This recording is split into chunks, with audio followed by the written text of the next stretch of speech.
ಸತ್ಯ ಯುನಿಲೆಟ್ ಅಲ್ಲಿ full Moon sale June 29 ಒಂದು ದಿನ ಮಾತ್ರ. ಸತ್ಯ ಯುನಿಲೆಟ್. ಒಂದೆಡೆ ಪ್ರತಿಯೊಂದು ಯೋಜನೆ ಪಡೆಯಲು ಆಧಾರ್ ಕಡ್ಡಾಯ, ಮತ್ತೊಂದು ಕಡೆಗೆ ಮಗನ ಆಧಾರ್ ಅಪ್ಡೇಟ್ಗಾಗಿ ಮಹಿಳೆ ಅಲೆದಾಟ. ಜಿಲ್ಲೆಯಿಂದ ಜಿಲ್ಲೆಗೆ ಅಲೆದ್ರೂ ಕೂಡ ಕ್ಯಾರೆ ಅಂತಿಲ್ಲ ಅಧಿಕಾರಿ ವರ್ಗದಿಂದ. ಮಗನ ಆಧಾರ್ ಅಪ್ಡೇಟ್ಗಾಗಿ 1 ವರ್ಷದಿಂದ ತಾಯಿ ಅಲೆದಾಡ್ತಿದ್ದಾಳೆ. ಕೂಡ್ಲಿಗಿ ತಾಲೂಕಿನ ದೊಡ್ಡಗೊಲ್ಲರಹಟ್ಟಿ ಗ್ರಾಮದಲ್ಲಿ ಮಹಿಳೆ ಈ ರೀತಿಯಾಗಿ ಅಲೆದಾಡ್ತಾ ಇರುವಂತದ್ದು. ವಿಜಯನಗರ ಜಿಲ್ಲೆಯ ಕೂಡ್ಲಿಗಿ ತಾಲೂಕಿನ ದೊಡ್ಡಗೊಲ್ಲರಹಟ್ಟಿ ಗ್ರಾಮದಲ್ಲಿ ಮಹಿಳೆ ಈ ರೀತಿಯಾಗಿ ಪರದಾಡ್ತಿದ್ದಾರೆ. 3 ವರ್ಷ ಎಲ್ಲಿ ಕಾಯ್ತಿದ್ದಾರೆ? 3 ವರ್ಷ ಕಾಯ್ಬೇಕಾಗತ್ತಾ? ಅವ್ರು 3 ವರ್ಷ ಪರೀಕ್ಷೆ ಬರ್ತೀವಿ ಸರ್, ಪಾಸ್ ಆಗಲ್ಲ ಅಂತ ನಮ್ಗೆ ಫುಲ್ ಆಸೆ ಇತ್ತು.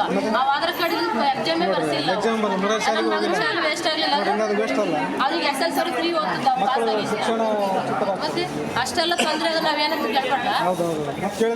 ಅದು ಹತ್ತಿರ ನಿಮ್ಮ ಜೊತೆ ನಾವು ಬರೋಕ್ಕಾಗತ್ತೆ ಅಂತ ಹೇಳ್ತಾರೆ ಅವ್ರು ನಮಗೆ. ಇವರೇ ಆಗಲ್ಲಮ್ಮ ಗೊತ್ತಿಲ್ಲ ದಾವಣಗೆರೆಗೆ ಹೋಗತ್ತೆ ಅಂತ ಎಲ್ಲೆಂತ ಹೋಗೋಣ ಅಂತ ಹತ್ರ ನಿಮ್ಮ ಜೊತೆ ನಾವು ಬರೋಕ್ಕಾಗತ್ತೆ, ಅಲ್ಲೆಲ್ಲ ಹೋಗಿ ಕೇಳ್ಬೇಕು. ಅಲ್ಲಿಗೆ ದಾವಣಗೆರೆಗೆ ಹೋಗ್ಬೇಕಂದ್ರೆ ಜೊತೆಗೆ ನಾವು ಬರ್ಬೇಕಂತ ಕೇಳ್ಬೇಕು. ವಿಜಯನಗರ ಜಿಲ್ಲೆಯಲ್ಲಿ ಈಗಾಗಲೇ ನಾವು ಬೇಡಿಕೆಯನ್ನು ಸಲ್ಲಿಸಿದ್ದೇವೆ. ಯೂರಿಯಾಗೆ ಮತ್ತು ರಸಗೊಬ್ಬರಕ್ಕೆ 1,33,555 ಮೆಟ್ರಿಕ್ ಟನ್ ನಮಗೆ ಬೇಡಿಕೆ ಇತ್ತು.